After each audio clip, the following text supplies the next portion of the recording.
episode 152. You aren't going to start it? No, like we you are. said you were We're going to start it with our best Godzilla impressions. Oh, okay. That's not real. Give me your best shot. No, you that's not. That's real. Okay, ready? This is my Godzilla impression. Jesus. All right, Alex, go. That? We need to put a disclaimer. No, we don't. That was almost as good as you screaming on our album. I was thinking the same thing. Yeah. I wanted to talk about Godzilla today. The holiest of days. Oh, yeah, dude. It's, what day is it again? Godzilla Day. Oh, it is. Yeah. Yeah, well, tomorrow's Godzilla Day. Yeah. Because Godzilla -1 comes out. Okay. So it's Godzilla Day. All right. Why would it be today and not tomorrow? Because we're doing the episode today. Okay. So this is more important than like one of the best theatrical releases of all time? Well, I haven't seen it yet, so I don't know if it's one of the best. Whatever you said. Okay, well, we'll find out tomorrow. We saw freaking, what was that movie called? Godzilla X Kong, The New Empire. Yes. 2 months ago. Yes. And the themes in this movie were so freaking crazy that I was like, oh my God, we have to do an episode on this. But if you guys recall, those of you who have seen every episode of the show, many years ago when we first started this show, in one of the earlier episodes, I said that one of the most esoteric movies I've ever seen of all time, ever, period, was Godzilla vs. Kong. The first one. I mean, not. I guess not. There's probably old ones, but the one that came out a few years ago. Yes. Gotcha. There was an old one. There was like a 1965 one or something that I actually saw when I was a kid. I had a memory of it today when I was watching through this video. But yeah, I just wanted to talk about some of the esoteric themes in Godzilla. It's a freaking awesome movie to geek out about. And it's just... There's got to be like 50. There's about 30. I was going to say 30, but I wanted to be more hyperbolic. It's like 25 or 30 or... Actually, no, it's probably more like 30 or 40. I don't know. But Alex, you ever seen any of them? Any Godzillas? No. Really? But I've listened to an album by Gojira. That counts. That's fire, dude. That counts. Gojira is lit. Yeah, I came over to... I think it might have been the first time I came over to your house. I don't know, but you had the vinyl on the deck, and you were like, check this out, and you played it. And I was like, is that Gojira? This dude listening to Gojira.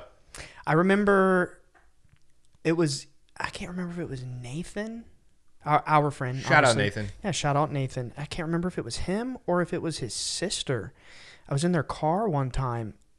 One of the two. I can't remember if it was him or Lauren. And they were listening to Gojira. And it was the first time I ever heard them. And I was like, yo, this is sick. Yeah, they go pretty hard. Dude, that's crazy because I was introduced to Gojira. Do you remember the church that we both went to? Yeah. There was a guy there named Nathan. I don't know if you remember him. But I grew Yeah, I do. You do? I do. I grew up with that Nathan since we were very, very little because they always went to the same church as my grandparents. Right. And he introduced me to Gojira. So we both got introduced to Gojira through a Nathan. That's crazy. How about that? It might have been his sister, though. I can't remember, but I just remember being introduced to them. And I was like, dude, this is so cool. They're pretty sick. Yeah. But German band? Are they German? I think. Maybe something European. I can't remember, Swedish or something. But anyway, so I wanted to take it back. Before we go into the esoteric themes of Godzilla, I wanted to go into the cultural impact, the genre that it created worldwide for film, and what it has basically like the legacy that it has left without people even knowing the legacy that it has left. Oh, yeah. And it is a specific genre that, although I'm not I'm not watching it all the time anymore because I'm an adult, but when I was a child, this stuff was very big to me. It was some of my biggest, most favorite things to enjoy. It's called tokusatsu. It's a very niche genre that's basically kind of like if anime were live action. Tokusatsu? It means special effects. And it's the whole like giant monsters or giant figures, miniature cities, explosions, epic, huge, larger than life battles with laser beams and alien invasions and monsters and Power Rangers, costume superheroes. Ultraman. Yeah. Godzilla. Yeah. Super Sentai, all this stuff. Getting into these giant robot mechazords and fighting, aliens and monsters and stuff. Yeah.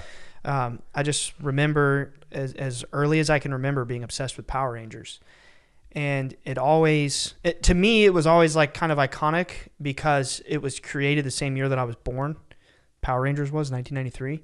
Oh, I didn't know that. Oh, yeah. 93? Mm-hmm. Mighty Morphin? Yeah. Yeah. OG. And anyway, so I was just completely obsessed with Power Rangers as a kid. And some of my earliest memories, literally like having a consciousness, was pretending to be a Power Ranger. Oh, yeah. You know, always the Red Ranger. Always. It's always my favorite. I like the green/white Ranger. Oh, dude, rest in peace. Yeah. Oh, did he die this year or last year? Yeah. Ugh, that's so sad. I always love him and the Black Ranger, the Mammoth. Yeah. Oh. The Mastodon. Mastodon. Yeah. See, my brother and sister were like always. I guess they were watching it like since it came out, and so it was just like that was very much a staple of my childhood was Power Rangers and Ninja Turtles. Oh, dude, same. It was. If I think about this all the time, you know, it's like I guess you get in these. The older we get, the more sometimes we like vibe with nostalgic things, and I'm always thinking like my big three things as a child were like, I mean, obviously like everybody else, like Lord of the Rings, Star Wars, all that stuff, all the movies, right? But my big three things that I was always obsessed with was, in no particular order except DBZ, it was Power Rangers, Dragon Ball Z, and Ninja Turtles. And I thought about it. I was in the shower tonight, and you guys were on the way, and I was like, what do those three things have in common? Asian martial arts. Yeah. You know? Oh, yeah. Straight up. Ninjas, even though two of them are American shows, it's like ninjas, Power Rangers do karate, Goku does karate. You know, it's this. The inspiration is obvious. There's a through line between all of those. I didn't get into DBZ until I was maybe like 10 or 11-ish, so that one was a little bit later for me. Wow, I didn't know that. Oh, yeah. It was because my cousin John came over one day with a DBZ shirt on, and I was like, what is that? And he put an episode on the TV, and I was like, oh, okay, I'm all about that. For me, prior to that, my big three were Power Rangers, Ninja Turtles, same two, Transformers. Right. Transformers. And see, same for me. Yeah. I didn't get into that until I was older. There you go. Because of the live action movie.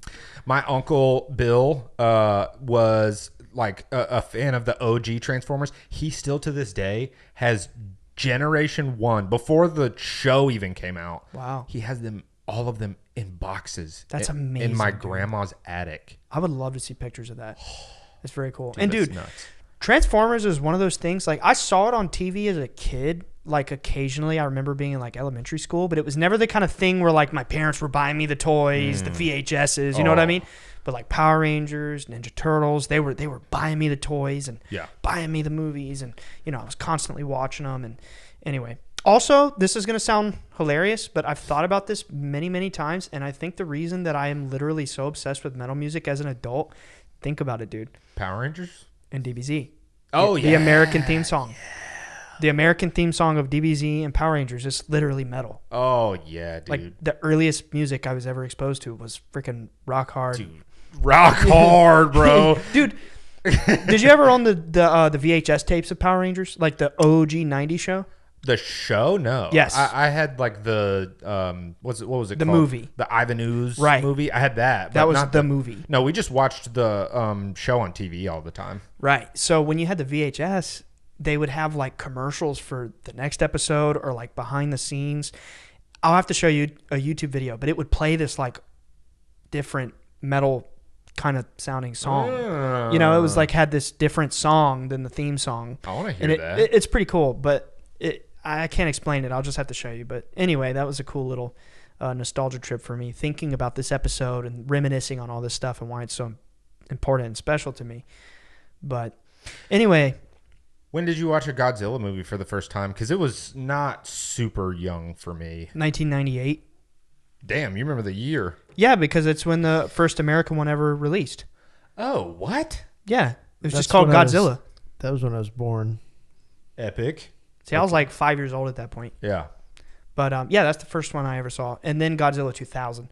That's probably the first one I saw. Godzilla 2000. That one is crazy. I watched the trailer for it today to show Jenny, and it was honestly laughable. But when I was yes, oh man. See, when I was a child, I thought it was sick. I thought it was when I first saw the trailer for that as a kid, I was like, "That's scary. I don't want to watch that. That's real scary." But then I watched it, I think with my brother maybe, and I loved it. It's the first time I ever saw the freaking, the atomic breath or whatever. Mm-hmm. But I was very lucky because I had older brothers, and then I had a lot of older, I guess you could say, like, cousins 4-5 years apart, stuff like that were like into a lot of those things that I would have been too young to discover on my own. So they would like put me on a lot of these things. Yeah. And I remember staying at my cousin Jacob's house, and I was like literally a toddler, 3 years old. My Aunt Tammy had 4 kids, and then my parents had 4 kids, and both families were 3 boys and a girl. So I would be staying at my Aunt Tammy's house with me and my brothers. So it's literally 6 boys in the same house. Oh, yeah. And I remember being in diapers, a literal toddler, like can't even read or write yet. Some of my earliest memories, and seeing Dragon Ball and being like, oh my God, this whatever a toddler would think, like just falling in love with it and being into all this stuff. But anyway, so Godzilla. So it created this genre. It inspired this entire genre. When this movie came out in 1954, this whole explosion of cinema happened. It was post-World War II Japan. So it's an allegory for World War II. Right. Yeah. It's actually like very heavily referenced in the original movie, which admittedly I've never seen until today. I don't know that I've ever seen it. I watched it just for this episode because I was like, before I do this episode, I have to watch the original. Yeah. Otherwise, it's like, what's the point? Due diligence. Right. And it was honestly better than I thought. Okay. It was really cool. It was like obviously black and white. Obviously, it's guy in a suit, little miniatures, all that stuff. Yeah. I was very shocked about a few things in the movie, though. There were things that I didn't know were like a part of Godzilla that were in the original, like the atomic breath, the spiritual themes. Because in my mind, coming fresh off of watching Godzilla X Kong versus Kong, what else did I watch? Oh, Godzilla King of the Monsters, which I'm going to talk a lot more about those 3. And then another one from 1968 or 69 called All Monsters Attack, which is silly. They had all these heavy spiritual themes. So in my head, I'm like, maybe that was added later, And no, sure as shit, the original movie, it's the same concept. No way. Yeah, he's like this ancient god that's revered by this Shinto little village on an island. And no way. Yep. I was thinking the same thing. Like, surely that got added way later, like in the 90s or something. Like, I figured the original was just like big lizard attack, No. Whoa. It's like, it's this small village. I think it's called like Odo Island or something like that. And it's this tiny kind of remote fishing village. And the old folks in the village, like literally the old fishermen that like the kind of kids don't really listen to or whatever, they have this folk tale that there's this ancient monster, Godzilla or Gojira. And they, at one point early on in the movie, they're having the Shinto ceremony, which is like, it's like Japanese religion. They're dancing, they're doing all this like ceremonial stuff with their ceremonial dress and whatnot. And the main character, or there's a few main characters, but the main character is this young lady whose fiance is like this Coast Guard boat salvage guy. And then her father is like, how in every major Godzilla movie, there's like a professor. Oh, yeah. Like, I study Godzilla. You know what I mean? And it's her dad. So they're like hearing reports that there's something weird going on. Like, it's really cool because like the original Godzilla movie is like horror. It's more like a classical horror. Like for the first like half of the movie, you don't see Godzilla, but it'll be like this monsoon comes through the village and destroys it. And then you kind of see like elements of him, like maybe his leg walking past. And they're like, what is it? What is it? It can't be a monsoon, there's a footprint. And it's like just building this like suspense and whatever. So genius because it makes it puts you in the same position as those people. Right. You don't know what it is. Yeah. Like you're only seeing a little bit like his foot or his like tail and you're like, what is it? Right. Yeah. There was one point where you literally just saw like a piece of his leg. Like it's like this shot where you're looking at a house next to another house and there's like this thin alleyway beside him and you just like kind of see his leg go by really fast, but it's black and white too, so it's hard to see. Yeah. And obviously we know what it is, but I kept thinking watching this movie, I swear I kept thinking this over and over again. I wish that I could have gone back in time with what I know now and like watched this in the theater with the people around me and looked at their faces. Damn. Kind of like, Space Odyssey. Oh, yeah. That effect, like, what did they think? Oh. Were they mind blown? Were they freaked out? Like, how did they react? I wish I could have seen that. But So they're at this little fishing village. Like I said, they're kind of like her dad's the professor. So they're, investigating reports of something weird is going on. And they're having this Shinto ceremony. And one of the older kind of like elders of the village is telling them, I wrote down his quote. He said, he's seen as, well, I wrote this was my interpretation. He's seen as an ancient legend to be taken seriously by the old timers. During the ceremony, one of the old timers says, Godzilla is a giant, a terrifying monster. Once it eats all the fish in the sea, it'll come ashore and eat people. In the old days, if the catch was poor, we would sacrifice a young girl and send her drifting out into the middle of the ocean. This dance is all that's left of that exorcism ritual. Whoa. 1954. What? So that made me really happy, obviously, because I was pitching you guys. I was like, I want to do an esoteric Godzilla episode, but, like you had the same thought. I was like, yeah, but maybe they added that stuff later. Yeah. Maybe it was like the American ones, because obviously Kong versus Kong, and then the other two 2014 and 2016 ones, they were American. So I was like, maybe that was like American programming, but nah, man, it was baked into the lore. So before I really go into the more esoteric themes of these movies, just a general overview about, like, for those who've never seen a Godzilla movie. Alex has never seen one. I'm sure there's a lot of people that aren't into this niche nerdy shit, and that's totally fine. Yeah. This was kind of like my hot take interpretation of, like, the overview message of Godzilla. It's usually themes about, like, the power of nature versus the technology of mankind. In most of these movies, there's always this, like, kind of super genius scientist with the white lab coat, and he, like, goes way too far with his experiment and creates something that can, like, even the playing field between man and nature. The themes of, like, man trying to play God and reaching to greater heights with their science and, like, outpace what was naturally created by evolution or intelligent design or whatever. And then you have Godzilla, and then in the later adaptations, there's these more monsters to kind of like even the playing field and kind of subjugate humanity back down to the level to remind us, like, no, you can't reach higher than God. You can't reach higher than nature. It's a metaphor, right? And also, I looked this up today. I was like, why is it Godzilla -1 called -1? It's because the official reason they said is because post-World War II, Japan was at zero. Mm-hmm. It was devastated by the nukes. It was just ravaged economically, politically. Their military was disbanded. So they're at zero. Starting from zero. But Godzilla attacks, now they're -1. Yeah. Isn't that cool? Oh, it's so sick. It's such a Japanese title. Yeah, no, it's really cool. Did the original one talk at all about, like, where Godzilla came from? Yes. And I wanted to go into that. And it's also, that was a shock to me because for some reason, I always thought for some stupid, like, I never really looked that deep into it. It was always like, yeah, cool, Godzilla movie. You know, I never was this, like, into it until I watched the more recent ones. And I was like, okay, there's something really amazing here. Some sort of thread that can be pulled. Mm. I always thought that Godzilla was, like, born from the nuke. Me too. He's not. He's a 2 million year old advanced evolved life form that was awoken by the nuke. No shit. Like Shin Godzilla. Oh, that's so sick. So there's a lot of stuff in the newer movies that's homages to the original. Like Shin Godzilla, how they talk about how he's this advanced higher life form that can evolve at a rapid rate. Yeah. That's all the original, dude. Like they go through these, because remember the girl, the main character Emiko, her father is the scientist, right? He's like this advanced paleontologist guy. He's like Japan's, renowned paleontologist or whatever. And he's giving this slideshow to the politicians when he discovers Godzilla. He gets a photo of it. He's going to pitch to the government, like, this is what I've discovered. It's the biggest discovery of the century.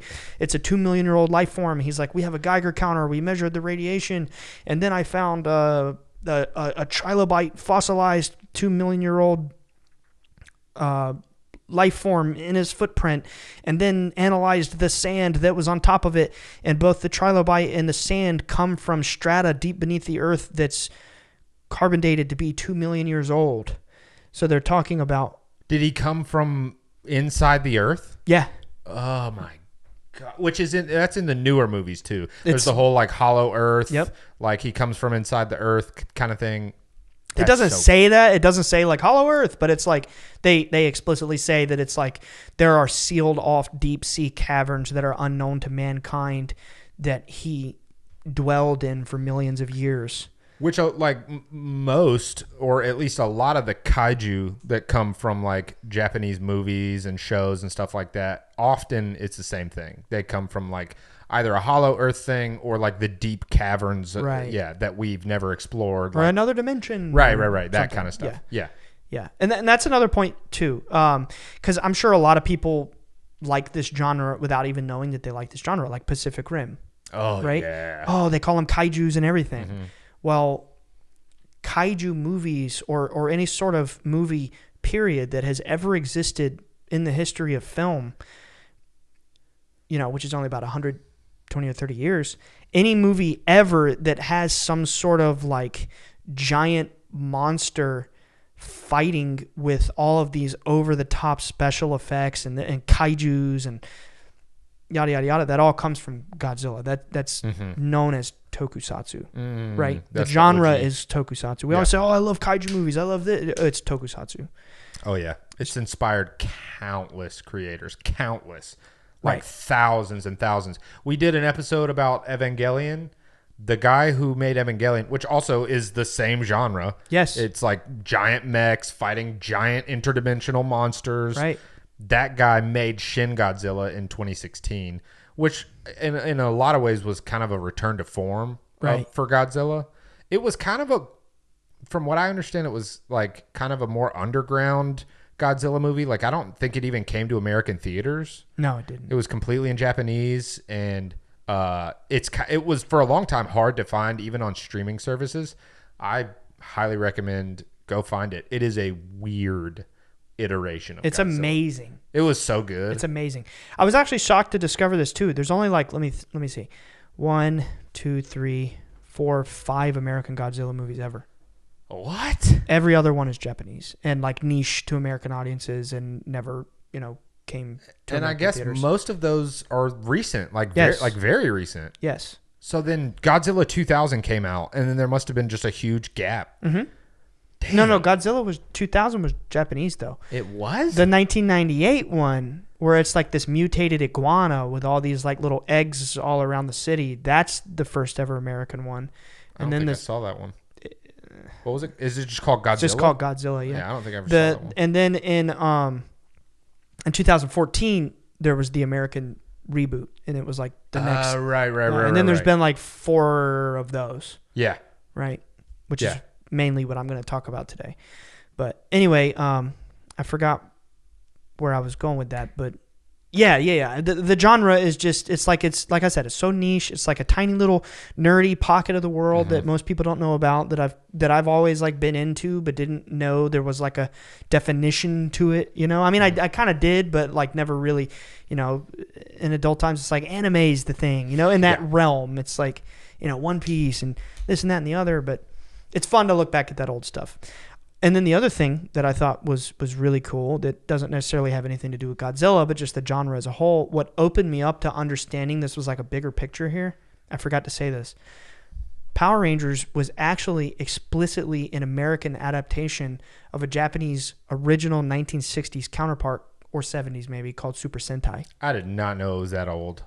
I did not know Super Sentai was that old. Yeah. I thought it was like an 80s, like late 80s thing. It could be. Okay. I just know it was. I mean, I've never seen Super Sentai. Way before the Power Rangers. I've heard Super Sentai is awesome. So the Power Rangers are literally an adaptation of Super Sentai. And like the original, like Mighty Morphin or whatever, it actually like closely follows the main point of it, with the down to like the costumes being the same colors. There's always starting with a 5th, and then there's one that comes later that's bad and then becomes good, the 6th. Yeah. And every iteration of Power Rangers ever, it's usually like that, where there's like originally 5 and then there's the 6th that comes in and is converted. He's the bad boy. Yeah, who's the bad boy, but then he's like the leader. Yeah. But I had a friend at Best Buy. Did you ever meet Dion? No. Okay. He was super into Super Sentai. And he was like telling me all sorts of stuff about it. And he told me, he said it was like, it's actually a little bit more adult than Mighty Morphin. Like, how Tommy like leaves at one point. Like he comes in and he does his whole thing and he's there for a while and then he leaves. In the show he dies. Oh like, wow. Yeah. It's like a little bit more adult, but Dang. Yeah, that Super Sentai was not like intended for kids. It's Right. not for kids. Well, like so is anime is not necessarily either. That's the cool thing about Japanese media. Yes. It's just this. They're just like we make cartoons and they're sick. Yeah. And they're for anybody, or live action monsters and superheroes and stuff. Yeah. But it's awesome, dude. It's like it's just so prolific and has like the fact that freaking Power Rangers came to the West and adapted Super Sentai, I feel like cemented this into the psyche of the whole world. For right. Sure. With like the phenomenon that, Power Rangers was or whatever. And then this is what I forgot to say, but there were some other shows of this genre that I used to watch back in the 90s that nobody ever heard of or talked about ever again. Beetleborgs. Oh yeah, I remember that. I was huge into that as a kid. I didn't watch a ton of it, but I had remember. the VHS sets. I mean, my mom and dad were always, I guess my mom was always like buying me these VHS tapes of these shows that I would like, and like would watch through, and you would have like 3 or 4 episodes and you would watch them over and over and over and over. And then the movie and you'd watch it over and over back then when we didn't have streaming and all that. Oh yeah. It's just like super, nostalgic to me. But anyway, so enough about the tokusatsu stuff. I wanted to talk first about All Monsters Attack and tell that little story. Is that the one with Manila? Yeah. yeah. I haven't seen it, but at the Azalea Fest, Ryan and Emily were telling me that they watched it and it was like really like cheesy and hilarious, but I don't know much about it other than Manila is in it. Well, okay, so the weekend of the Azalea Fest. When was that again, y'all? April something, right? It was April? Sure. April 12th or something like that. Mm-hmm. That sounds right. It was when we had just started to work on this house. And Emily and Jennifer and I had to go to Charlotte the weekend of the Azalea Fest, which, we talked about on the Azalea Fest episode because we had a friend's wedding. We had a mutual friend's wedding. Right. And Jenny was a bridesmaid, so for Friday and Saturday, there were some events that like either me and Jenny would have to go to, like rehearsal dinner or whatever. Or like on Saturday, Jenny would go to rehearsal, or not Saturday, Friday, I'm sorry, we went Thursday through Saturday. I was getting the days confused. And there would be some times where with Jenny being a bridesmaid, it would just be me and Emily chilling at the hotel for hours and hours. And we were scrolling through HBO in the hotel, and we're like, what do we watch? And I saw this little picture. You know how it's got the tiles? Yeah. On the app with the pictures of the movies and whatnot. And HBO has like all the Godzilla movies. Oh, dude. All of them. Every single one. I looked today. Damn. Dude, it's got all of them except That's sick. -1. Right. It's brand new. It's got all of them. The originals. That's where I watched it. And anyway, so I was scrolling through HBO, and for whatever reason, the version of it at the hotel was, I don't know if it was like a Roku TV or, every device that has these streaming services has a different software version. Yeah. So like if you're like I use Apple TV, or if you have a Fire Stick, maybe it's on the same level. It's like the most updated version. But if you're on like a Roku or something really primitive, it might be like an older version of the app. So I'm literally scrolling through these. No, it's true. I know. It's just, you don't believe me? It was funny the way you said it. It's like primitive. I just imagine like cavemen like watching Roku TV. Bro, have you ever held a Roku TV remote? At first, there was the Roku. Dude, I'm telling you, it is primitive. On the first day, God created Roku. My sister literally has a Roku TV. And I have an Apu TV. Apu. Apu. Hi. Gojira. Isn't that the guy's name from Samurai Jack? Or is that Aku? Aku. Yeah. That's right. No, my sister has a Roku. And every time I hold the remote, dude, it's like, it's just like the buttons on it are weird. It feels old. And the interface is weird. Yeah. It's literally primitive. Yeah. I'm telling you, man. It's caveman shit. I'm just telling you, man. It is caveman shit. It's 2 million year old shit.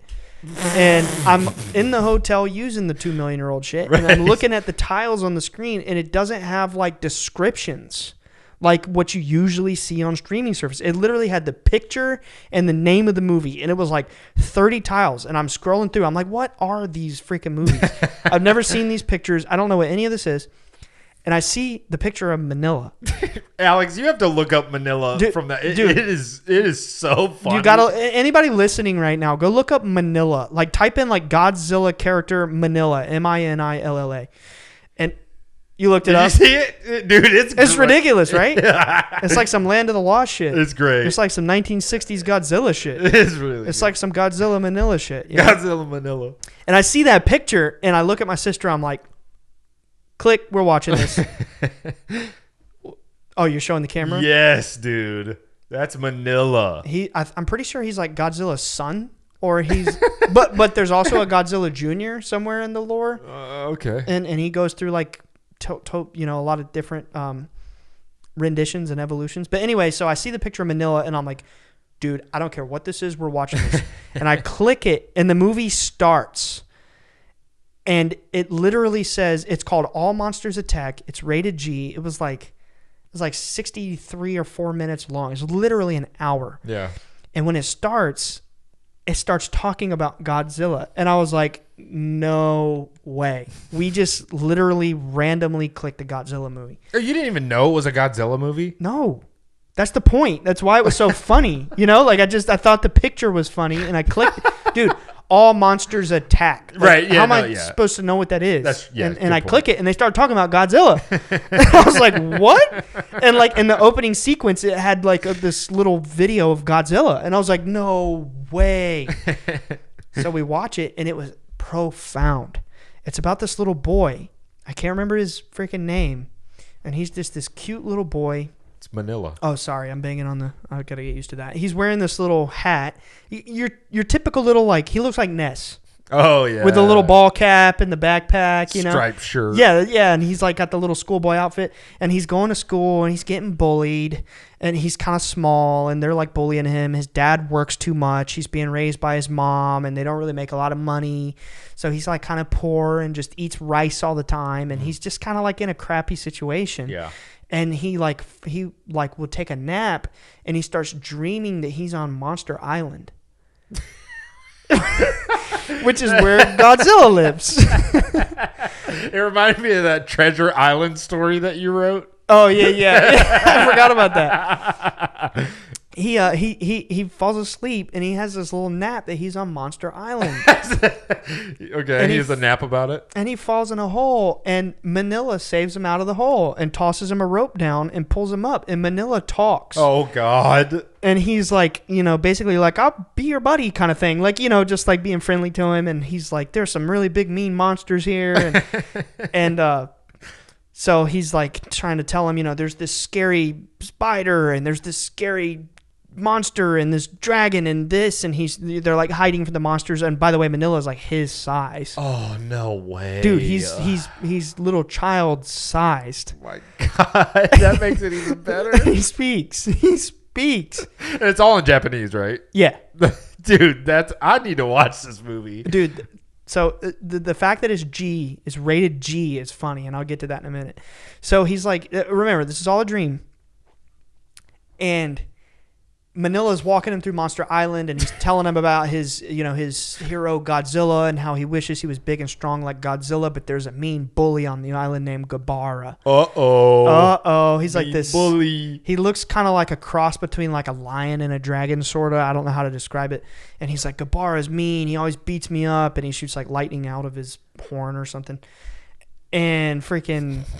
He wakes up from the nap, and he's like, I wish I could go back to Monster Island, and he's like talking about his dream with Manila. And then there's this plot that gets introduced where there's these like burglars who stole like millions of dollars, and they're like heinous criminals that are on the loose, and they're wanted by the cops. Remember, this is a rated G movie. I'm getting there. And they're like hiding from the cops. They've stashed their money, and they're like... hiding out, and they're at this abandoned house where the little boy, the main character, goes to like play. So the little boy, the robbers? Yes. Why? Well, they're hiding from the cops. It's an abandoned like warehouse. Okay. But the little boy goes and plays there after school. So it's like he goes and plays, happens to be where they hide, and one thing leads to another, and it's like the next day after school, and he sees them there, or they see him there, and they follow him home, and they put a knife to his throat, and they kidnap him, and they tie him up, and they take him to their hideout, and they hold him for ransom, and they threaten to kill him. Oh my God. And Manila saves the day. This is a rated G movie? Yeah. This child is being kidnapped at knife point? Yes. And at one point they say, GD, son of a bitch.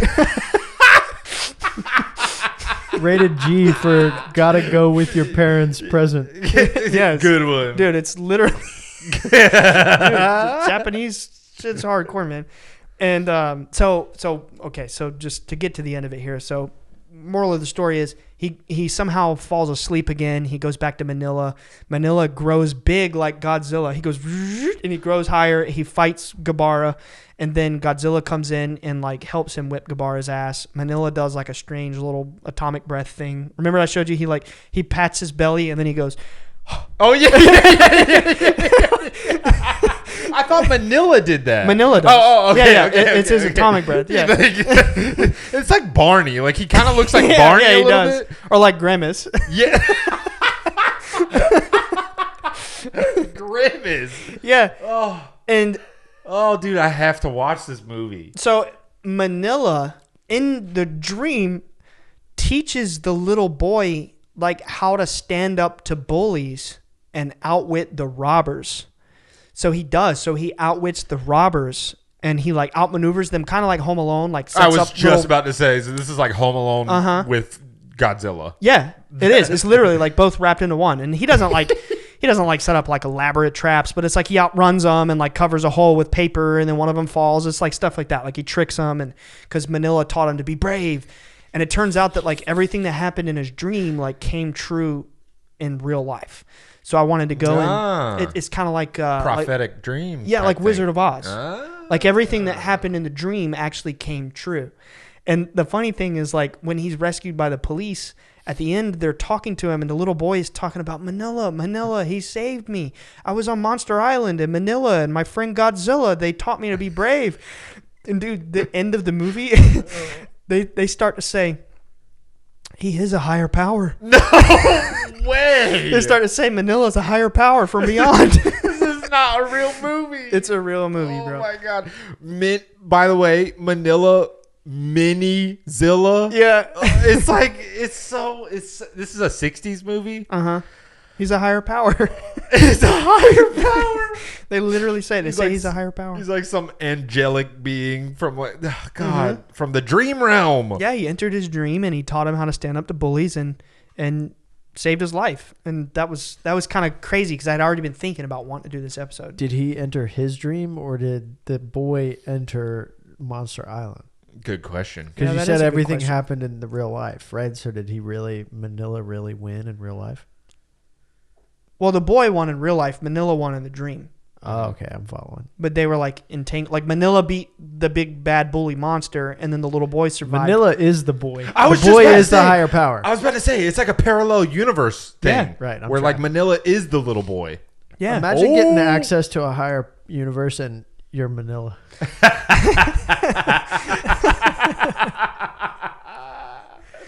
There's another movie with Manila. So awesome. I saw it on HBO today. I didn't have time to watch it, but it was like Destroy All Monsters or something. And I was like, oh God, it's Manila.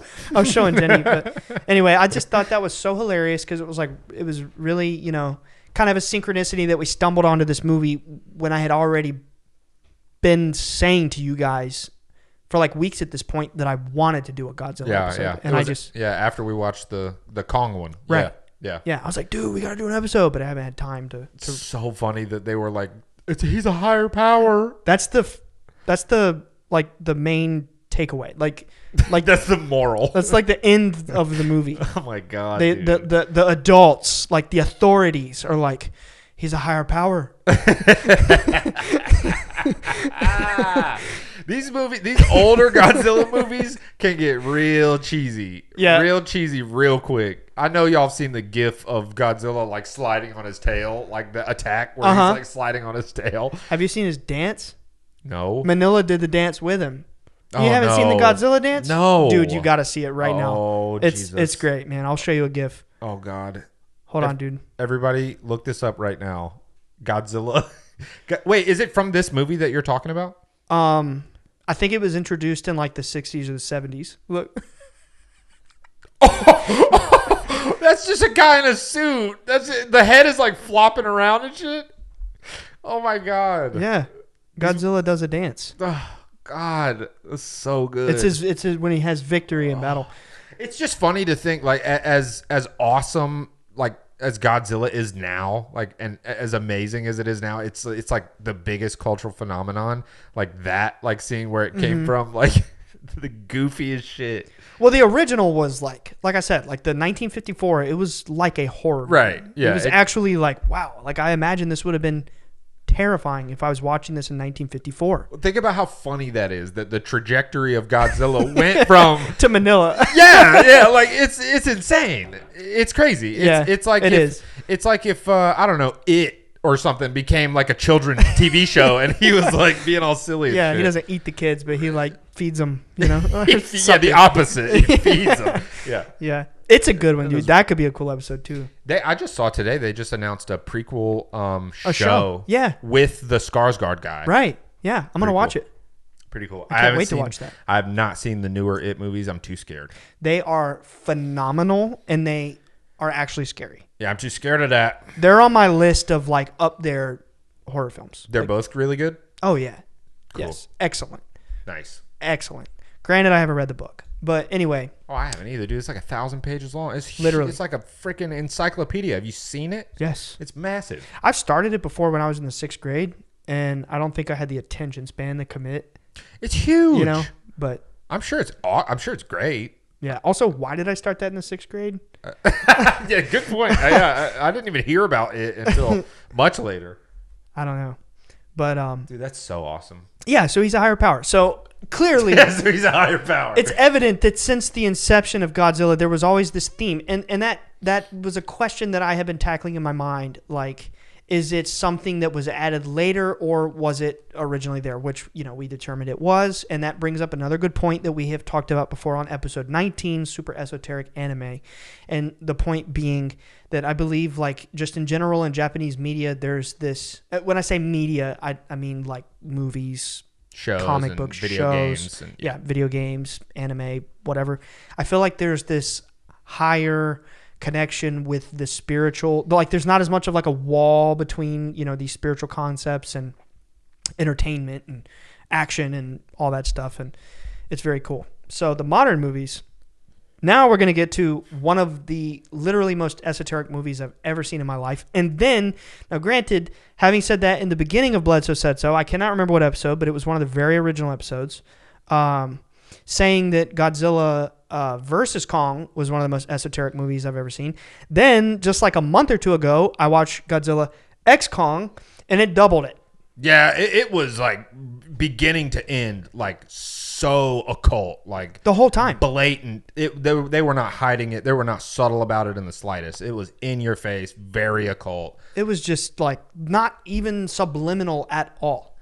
I'm kind of forgetting about the first. I mean, not the one that came out a few years ago, the Godzilla versus Kong. I'll catch you up on that one, and then you help me out with X Kong. Yeah, because we saw that the same night together.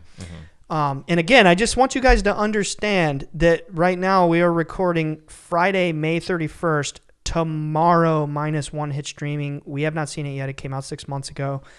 I don't know about you, but me personally, I have been very hyped. Everybody around me that has seen it has told me like it's the most fucking mind-blowing thing ever. I've been very hyped. Like I am literally coming over tomorrow to watch it. Like, yeah. we are watching that the day it comes out on streaming. We decided to do this episode, to record it tonight, like last week. I found out yesterday that the movie comes out tomorrow. So I wish that I could have delayed this episode to watch that one and then have more to talk about, but it's okay. You know? Yeah. Because, I mean, there's no guarantees. Who knows? I haven't seen the movie. I don't know if it's like spiritual like the other ones. But yeah, and it's, you know, it's just kind of crazy timing. Yeah. You know? Yeah. But anyway, we're excited. We're going to watch that tomorrow. We're going to hang out, you know. And so Godzilla versus Kong. Before I get into that one, because it's fresher on my mind, I do want to briefly just talk about Godzilla 2016, The King of the Monsters, because there's some very esoteric elements in that one as well. And then the 2014 one with Bryan Cranston, who somehow disappeared from the plot. Maybe he died or something. Yeah. I have not seen that one since you and I saw that one here in IMAX together in 2014. I probably haven't either. I've never seen it again. Yeah, so I don't think I did either. And I never even saw the King of the Monsters one. That's the one with like Ghidorah and like, isn't Ghidorah in it? That shit's fire. Really? Yes. Okay, I need to watch it. That shit's fire. Is Ghidorah in it or not? Yes. Okay, I'll watch that. Yes. Major spoilers. But if you geek about Godzilla, bro. King of the Monsters collapse. That movie is fire.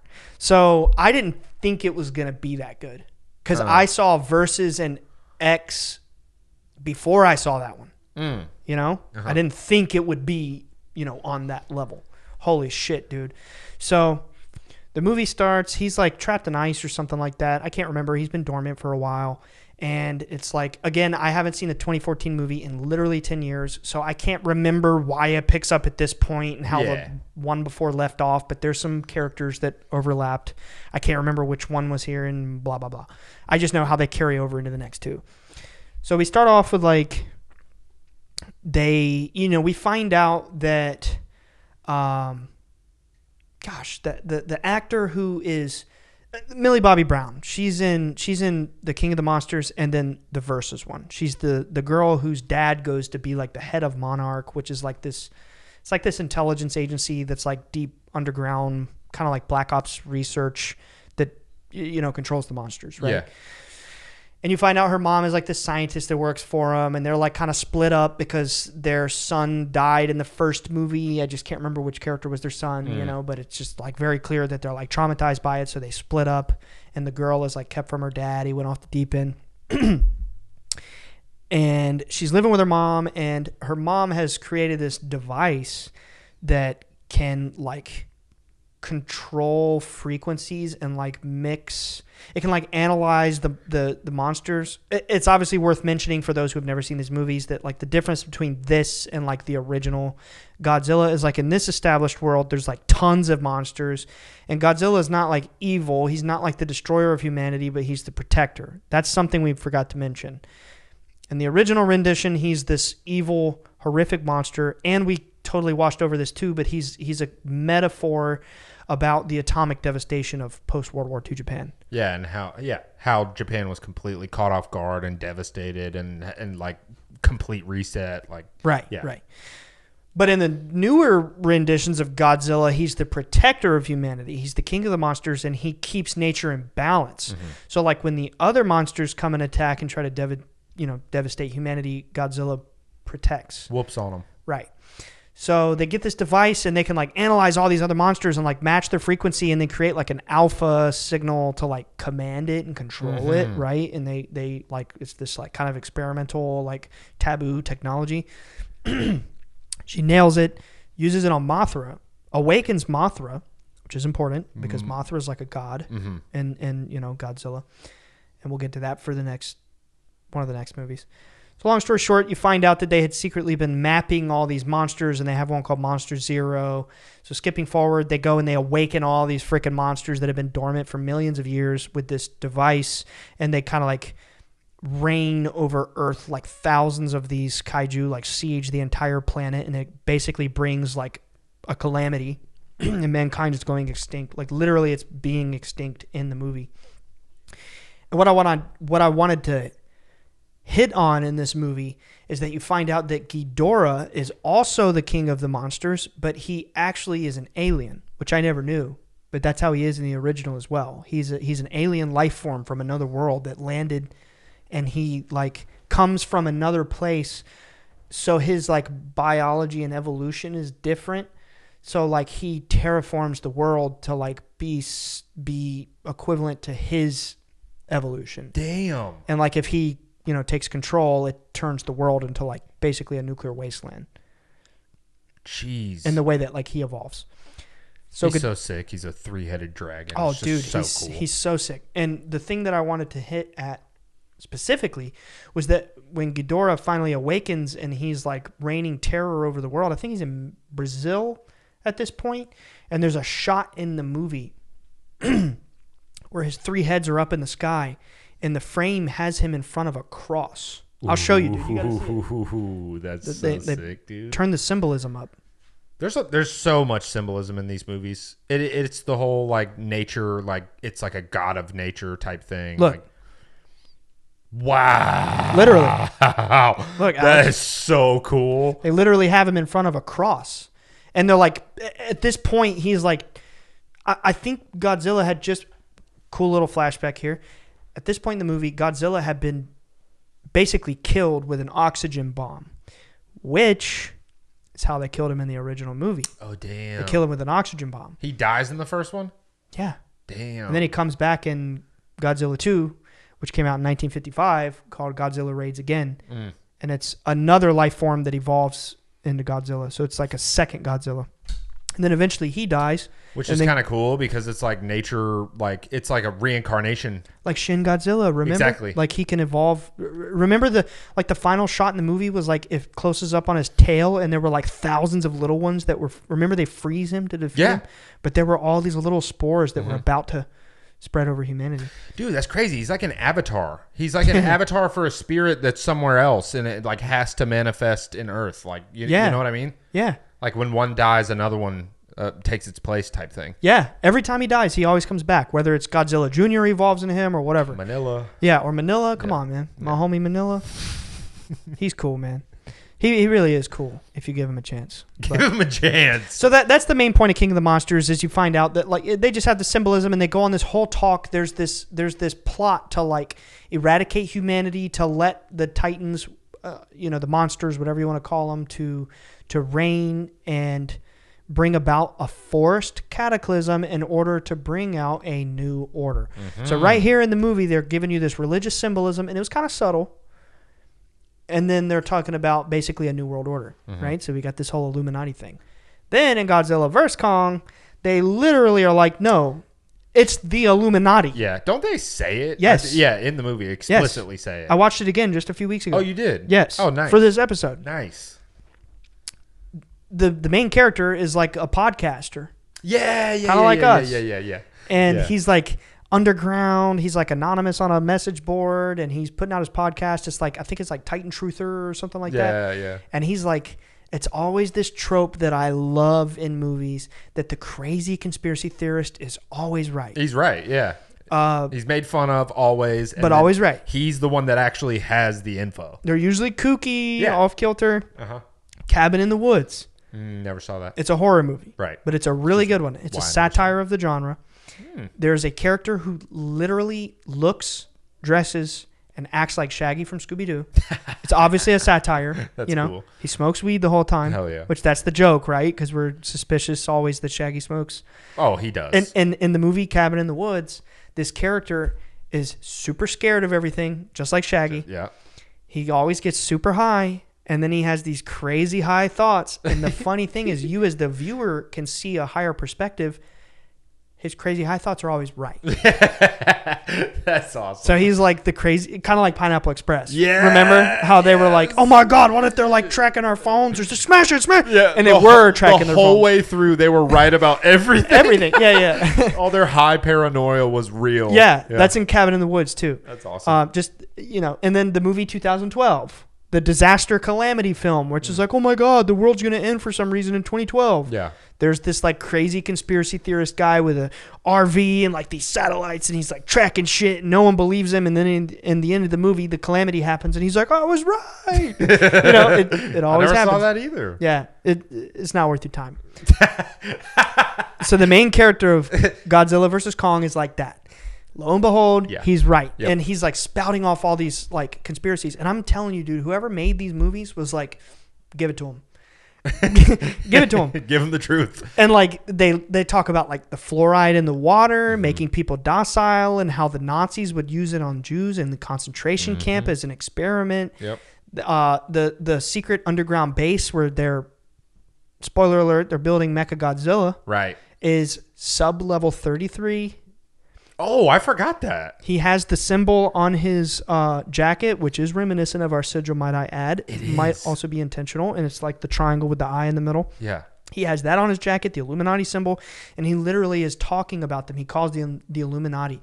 He's like, you can call them the Illuminati, or they're the mega corporations who basically have created their own paramilitary and government that have a breakaway civilization with advanced technology far beyond our comprehension that can do things that we can't even fathom. And then facts. Turns out he's right. They have they have underground tunnels that like connect the entire world with like these hyperspeed magnetic trains that shoot across the ocean from like Shanghai to Washington D.C. to everywhere. Like literally a breakaway civilization, which is a real conspiracy. Oh yeah. You know? Yeah. it like overtly tells you all of these real conspiracies in the movie, you know? And then finally, in the end, you find out the friendly billionaire guy who's just trying to like help humanity with his technology. Oh, I forgot to mention, they also literally discover Hollow Earth. Yeah. And, and they go into Hollow Earth. And by the way, they have like exotic spacecraft that can traverse space-time through a dimensional portal underneath the ocean to go into the, basically, I believe it's an allegory for the spirit world. You know? It's all like lush, beautiful nature and like floating crystals and like that's in the second one. Oh, right. Yeah. It's all just so gorgeous and like it's just nature, you know. There's the nature's in the first one, but the crystal thing, right? There's no like built up technology and like all this stuff. It's just strictly these like majestic, amazing, like huge animals and creatures and like it's just like hyper nature. There's this little girl. Hyper nature. Yeah, that's what I'm talking about. But dude, it's like, if you think about it out of the box, like if there are people who greenlight these movies with these esoteric concepts to be in the film, I would think like, when I think of like Godzilla versus Kong and Godzilla X Kong, maybe it's crazy, maybe it's a stretch, I don't know, but I think of it as like allegories of the phenomenon or just nature or the spirit world in general, you know? Like the monsters and the titans are like the beings, the spirit world, whatever, the forces of good and evil. Oh yeah, it's like that's like the underlying theme. It's like these big like cosmic energies that are actually present that are at war for humanity. Yeah, they're battling in ways that we don't see, like these like spiritual battles and stuff we don't see. I look at these movies as like giving those spirits or those energies like avatars, like things that we can see. Like personification. Yeah, when they fight in these movies, it feels like the spirit of good and evil, like fighting each other, like clashing. That's why it feels so epic. Yeah, it's like something like everything is at stake. Right, you know? Literally the balance of all of humanity, and it very explicitly says in the movie that Godzilla represents nature as a force. Kong is the protector of humanity, and basically, like they're trying to keep humanity in balance. Yeah. Right? Which is like what the spirits do, what the beings told my dad. You know, it's all about balance. It's about keeping mankind in balance. They're like the guardians, you know, they guide us and they watch over us and yada, yada, yada. But, yeah, so they're like you find out that the corporate billionaire guy who like basically the Illuminati guy who owns this secret society mega corporate entity that creates Mechagodzilla, he's trying to play God. Yeah. Tower of Babel, right? Yes. It's the story of the Tower of Babel from the Bible, where if you don't know this biblical story, it's in the Old Testament. I can't remember the book off the top of my head, but they're building this tower and they're trying to reach the heavens and be as God is, and then God like destroys the tower and then confuses their minds and splits them into different languages. It's like this myth about at one point we were all one language and one world and we were arrogant, so we tried to, you know, reach the heavens, and then we were humbled by God and nature, you know? Yeah. He's trying to play God by building Mechagodzilla, and he's like building God. Literally. Like that's what he thinks he's doing. Gojira. Right. You know? Right. Mecha Right. Godzilla. And it's pretty cool how they do it too, because they actually use the skull of Ghidorah and the nervous system, and then they get this guy who like developed it to get into a psychic trance and telepathically communicate with basically the soul of Ghidorah to control Mechagodzilla. I forgot about that. That's so sick. But then, like, when something goes wrong, like the good guys, like Millie Bobby Brown, their little friend who they constantly riff on for drinking fluoride water, because the whole joke of his character is, like, he's always like, what? These conspiracies aren't real. And then the main character is like, yeah, keep drinking your fluoride water, stupid. You know? Again, they're always right, though. Yeah. You know, but the kid is an idiot, and he's, like, questioning everything, but it's literally all happening in front of his eyes. It's just a running joke. Something happens with them, and then the guy, like, his brain fries, and then, like, Ghidorah awakens, the mind of Ghidorah awakens into Mechagodzilla, and then we have this incredible shot of it breaking out of the facility, and it literally pans the perspective to where you find out the facility is this black pyramid, and there's an eclipse over the pyramid, and Mechagodzilla breaks out of the pyramid, and then they fight, whip his ass, and the movie's over. Yeah. So... Dude. Then we get to the next one, and we're gonna wrap it up here. The newest one. The newest one. Yeah. Godzilla X Kong. New Empire. as esoteric as the first one was, this one was way more. They doubled down so hard. The whole movie, beginning to end, is like, I mean, one of the main characters is the little girl who is from this like hyper spiritual tribe that doesn't even like speak with their mouths. They communicate completely telepathically. They're like completely in touch with nature. They like pray to this giant crystal and like worship this giant crystal. It's yeah. Well, dude, it's like Atlantis. Yes. Because they have this like hyper like advanced technology, but it's through this spiritual crystal energy type situation. The first half of the movie is like setting up. So this is the same girl from the previous movie. And in this movie, Godzilla X Kong, it starts out, she's in school. She's kind of being rehabilitated into society. She's from this ancient native tribe called the Iwi. And they're like lost to, you know, to humanity. And she's the last one alive. And they lived on like Kong Island or whatever. And they explain that Kong Island was like... Skull Island. Yeah, Skull Island was like a part of Hollow Earth, like emerging into Earth. Mm-hmm. You know? Yeah. So, you know, that's kind of relevant for later. But this little girl grew up there. So that's, you know, you find out that's why she can communicate with King Kong or whatever. She's trying to be rehabilitated into society with all the other normal little kids. And she starts having headaches in school. And then what really caught my eye at the beginning of the movie, I was like, oh, here we go, is it shows her starting to have these headaches. And then it pans to the clock and it says 13:13. Mm-hmm. And then she goes into a trance and she starts scribbling. And she's like, you see this trope in horror films all the time. They're scribbling shit. It's like they're in automatic writing. The spirits are communicating through and they're like, what are they writing? I don't know. It's like in The Sixth Sense, you know? He's drawn pictures of people killing themselves with screwdrivers and stuff. You know? Yeah. Automatic writing, right? Very fascinating concept. And she draws this symbol. Come to find out that she was psychically communicated to as a distress signal by this, you know, this tribe from beneath the earth in another dimension, aka the spirit world, aka, as the movie calls it, the Hollow Earth. Mm-hmm. And they go on this grand journey to, you know, get to Hollow Earth or whatever.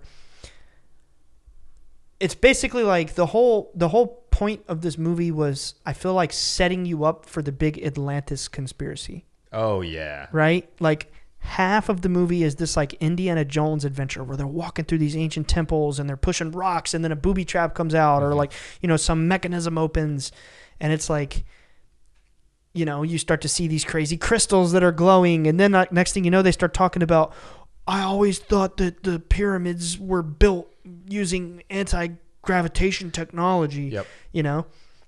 And it was in the movie. It was the crystal energy, right, that was causing, like, they obviously gave some weird sciencey explanation for it, but it changes gravity, right? Yeah. And she gets to the tribe, and then, you know, they start to communicate with her telepathically, and you find out that she had basically, like, what I felt in that moment. Granted, this literally just came out in theaters a couple months ago. I think it came into streaming like a couple days ago, so I'm going off memory from seeing it in theater. But what I felt in that moment was that there was heavy Messiah themes in this film. Very heavy Messiah themes. Like the girl was the messianic figure? Yes, for sure. It's like they needed her to what were they trying to do with the crystal? Open the portals. They were trying to awaken Mothra. Yeah, summon Mothra. That's right. Bring back the feminine. That was like the deity that this tribe worshipped. Right. That was their god. Right. Yeah. And they were sending out this psychic distress signal for her to find her way home, awaken her psychic powers, because I think, I forgot. This is why I got the messianic vibe. Because as they get to this lost civilization in the Hollow Earth, you start to see all these monoliths that they have with these ancient, like, hieroglyphs detailing an ancient battle between the villain of the movie, which was like Skull, I guess. This like King Kong. Scar King. Scar, not mm-hmm. Skull. I don't know where I got Skull from. It's Skull Island. But it's Scar King. Scar, right? He's like an orangutan. Yeah. And they start to show these like 10,000 or more year old prophecies of like an ancient battle between Godzilla and this Scar, and it was like. The movie was really driving you to understand that this was like an ancient destiny that was kind of, they were being propelled towards for literally like 10,000 years. It was a prophecy. It was a prophecy, and the conditions had to be very specifically sufficient for Mothra to awaken to stop it. for Godzilla to stop it. You know, it was just like XYZ condition had to be met for humanity not to be freaking wiped out by this conquering tribe of Kongs or whatever. And this girl fit every piece of the prophecy, which, again, I can't remember every piece of the prophecy because I saw it in theater a few months ago. But it was like she was born of a foreign tribe. She lived with normal people, but she had the old native ways. And she, you know, had the telepathic powers. And then, lo and behold, she goes and she awakens Queen Mothra, which in that moment I was feeling, okay, the return of the divine feminine. Yeah. In order to restore balance to the world of nature and mankind, they had to restore this feminine deity to work in conjunction with Godzilla because they were the king and the queen of the monsters. They had to work together. And then, bro, it literally showed, just like in the classic 60s movie, Mothra is like a god. Yeah. Just like Manila's a higher power. There's always this theme of these monsters being a god or a higher power. Mothra is this goddess that these two little girls fly on her back. These two little ladies. Yeah. But in this newer one, the teenage girl who's, you know, the one that's from the previous movies, she flies in on Mothra's back, but she flies in and I kid you not, Godzilla and King Kong are fighting at the pyramids of Giza, which right there is symbolism. And then it shows Mothra flying in and it's like a beam of light shines upon them. And then the girl steps out from the light and she's awakened as a messiah and she like brings them together. A very symbolic shot. Right. Yeah. Yeah. Yeah. Of like the power behind that girl. Right. The importance behind that girl. Yeah. And then, and there's probably so much more that I can't even remember. But then it's like, at the end of the movie, I thought of Jesus. I thought of her being as like a parallel to like a Christ figure, you know, like the Messiah. Like she chose to remain among the normal people. You know, she came home, and it was like when Jesus ascended, and then he came back and he lived among the disciples. But then, you know, he descends again. And I just remember leaving that theater being, we were talking, and I said like, holy shit, that was so occult. Yeah. Beginning to end, it absolutely was. Like they all give you the vibe. All the Godzilla movies give you the vibe, but this one was just all up in your face. It was fantastic, and it was a good movie too. It was like legitimately a good movie. It's hype. It might sound silly to some people listening, but like I'm telling you, when you watch movies with this lens, like through this lens, so a lot of the time, not all the time, but a lot of the time, you will pick up on things that you just didn't expect, like symbology and like spiritual concepts, occult knowledge. Like it is in so many movies. This is a movie about a giant monkey and a giant lizard, like, you know.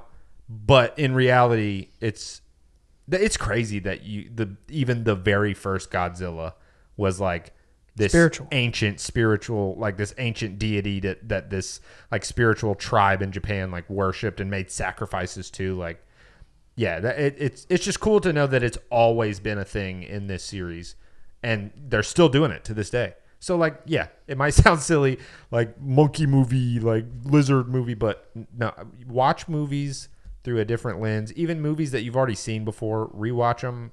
You'll probably pick up on some stuff. It's everywhere. Art. And I feel like with people, especially with a project that's worth like tens or hundreds of millions of dollars, you don't think that at least sometimes the minds behind these projects don't have some sort of intention to the message and the theme and the symbolism? The lens that he keeps speaking about and that I keep speaking about is understanding that if there really is some like small priestly class that you know, kind of is in charge of things here on earth,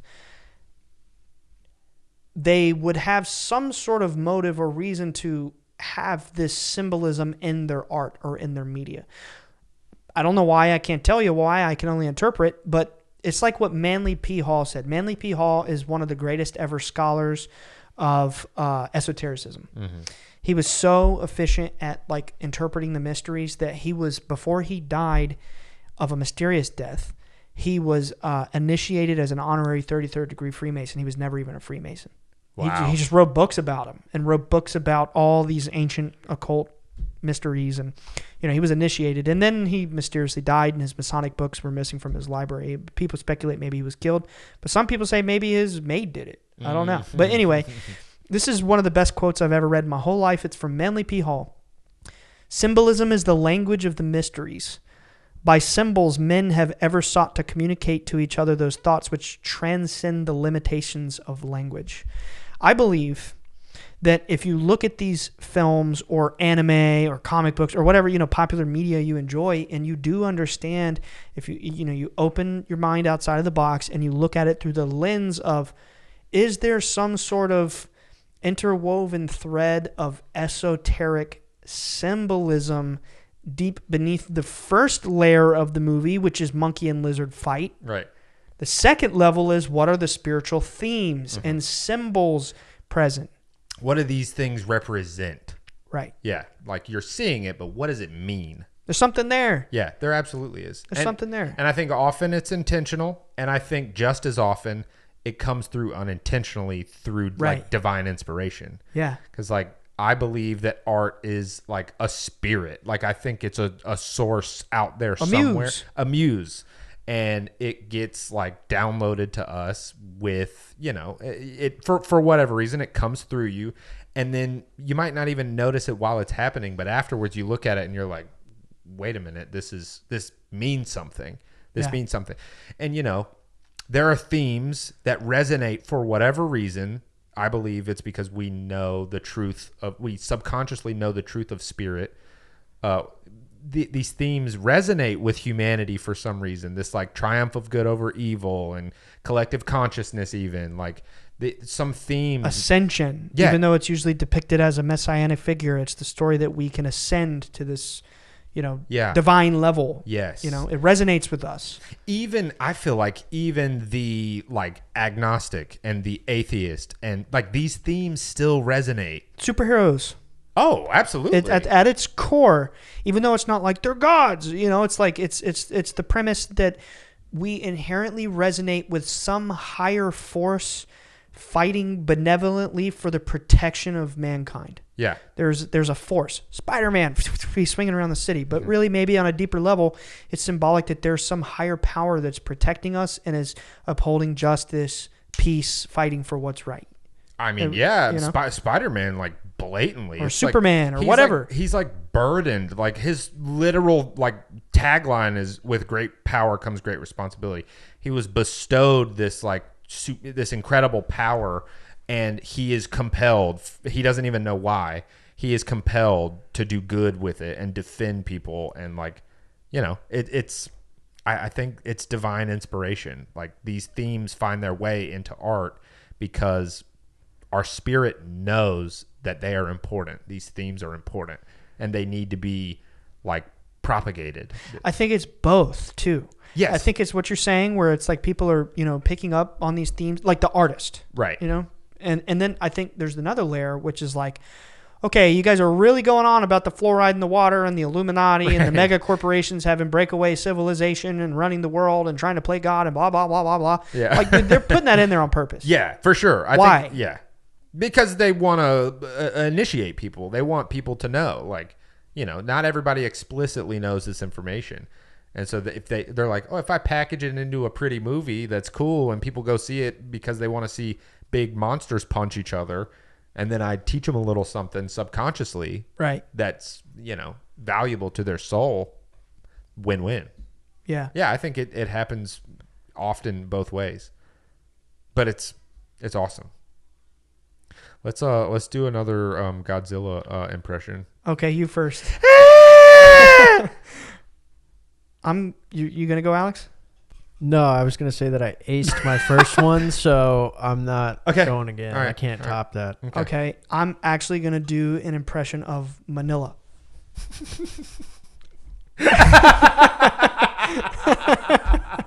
I gotta show Alex the GIF, man.